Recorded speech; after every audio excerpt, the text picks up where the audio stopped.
हर हर महादेव दोस्तों, स्वागत है आपका हमारे YouTube चैनल भक्ति की शक्ति ज्ञान के साथ में। दोस्तों, आज की इस वीडियो में हम आपको लालच पर आधारित एक प्रेरणादायक कहानी बताएंगे जिसका नाम है न माया मिली न राम। आइए जानते हैं।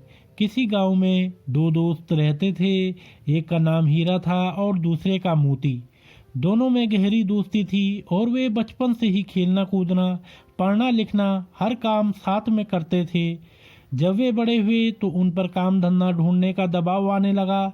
लोग ताने मारने लगे कि दोनों निठल्ले हैं और एक पैसा भी नहीं कमाते। एक दिन दोनों ने विचार विमर्श करके शहर की ओर जाने का फैसला किया। अपने घर से रास्ते का खाना पीना लेकर दोनों भोर होते ही शहर की ओर चल पड़े। शहर का रास्ता एक घने जंगल से होकर गुजरता था। दोनों एक साथ अपनी मंजिल की ओर चले जा रहे थे। रास्ता लंबा था सो उन्होंने एक पेड़ के नीचे विश्राम करने का फैसला किया। दोनों दोस्त विश्राम करने बैठे ही थे कि इतने में एक साधु वहां पर भागता हुआ आया। साधु तेजी से हाँफ रहा था और बेहद डरा हुआ था। मोती ने साधु से उसके डरने का कारण पूछा। साधु ने बताया कि आगे के रास्ते में एक डायन है और उसे हराकर आगे बढ़ना बहुत मुश्किल है। मेरी मानो तो तुम दोनों यहीं से वापस लौट जाओ। इतना कहकर साधु अपने रास्ते को लौट आया। हीरा और मोती साधु की बातों को सुनकर असमंजस में पड़ गए। दोनों आगे जाने से डर रहे थे। दोनों के मन में घर लौटने का विचार आया, लेकिन लोगों के ताने सुनने के डर से उन्होंने आगे बढ़ने का निश्चय किया। आगे का रास्ता और भी घना था और वे दोनों बहुत ही डरे हुए भी थे। कुछ दूर और चलने के बाद उन्हें एक बड़ा सा थैला पड़ा हुआ दिखाई दिया। दोनों दोस्त डरते हुए उस थैले के पास जा पहुंचे। उसके अंदर उन्हें कुछ चमकता हुआ नजर आया। खोलकर देखा तो उनकी खुशी का कोई ठिकाना ही नहीं था। उस थैले में बहुत सारे सोने के सिक्के थे। सिक्के इतने अधिक थे कि दोनों की जिंदगी आसानी से पूरे ऐशो आराम से कट सकती थी। दोनों खुशी से झूम रहे थे। उन्हें अपने आगे बढ़ने के फैसले पर गर्व हो रहा था। साथ ही वे उस साधु का मजाक उड़ा रहे थे कि वो कितना मूर्ख था जो आगे जाने से डर गया। अब दोनों दोस्तों ने आपस में धन बांटने के साथ ही भोजन करने का निश्चय किया। ये दोनों एक पेड़ के नीचे बैठ गए। हीरा ने मोती से कहा कि वो आसपास के किसी कुएं से पानी लेकर आए ताकि भोजन आराम से किया जा सके। मोती पानी लेने के लिए चल पड़ा। मोती रास्ते में चलते चलते सोच रहा था कि अगर वो सारे सिक्के उसके हो जाएं तो वो और उसका परिवार हमेशा राजा की तरह रहेगा। मोती के मन में लालच आ चुका था।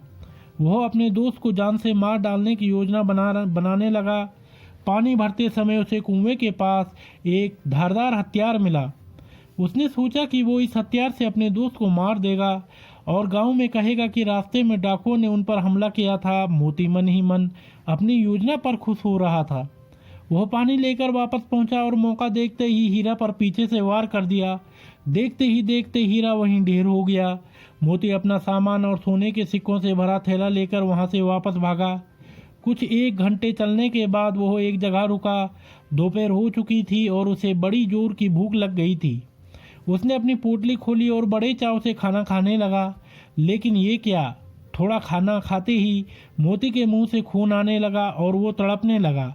उसे एहसास हो चुका था कि जब वह पानी लेने गया था तभी हीरा ने उसके खाने में कोई जहरीली जंगली बूटी मिला दी थी। कुछ ही देर में उसकी भी तड़प तड़प कर मृत्यु हो गई। अब दोनों दोस्त मृत पड़े थे और वो थैला यानी माया रूपी डायन जस का तस पड़ा हुआ था। जी हाँ दोस्तों, उस साधु ने एकदम ठीक कहा था कि आगे डायन है। वो सिक्कों से भरा थैला उन दोनों दोस्तों के लिए डायन ही साबित हुआ। न वो डायन रूपी थैला वहां होता, न उनके मन में लालच आता और न वे एक दूसरे की जान लेते। दोस्तों, यही जीवन का सच भी है। हम माया यानी धन दौलत संपदा एकत्रित करने में इतना उलझ जाते हैं कि अपने रिश्ते नातों तक को भुला देते हैं। माया रूपी डायन आज घर घर में बैठी हुई है। इस माया के चक्कर में इंसान हैवान बन बैठा है।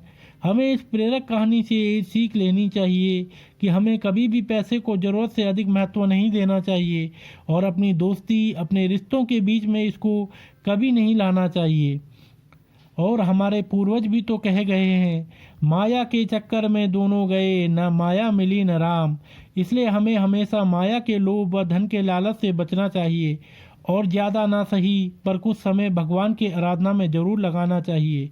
तो दोस्तों, अगर आपको यह वीडियो पसंद आई हो तो आप हमारे चैनल को लाइक, कमेंट, शेयर, सब्सक्राइब अवश्य करें और बेल आइकन दबाना ना भूलें, जिससे हमारी आने वाली सभी वीडियोस आप तक सही समय से पहुंचती रहेंगी। तो आप सभी मित्रों का बहुत बहुत धन्यवाद।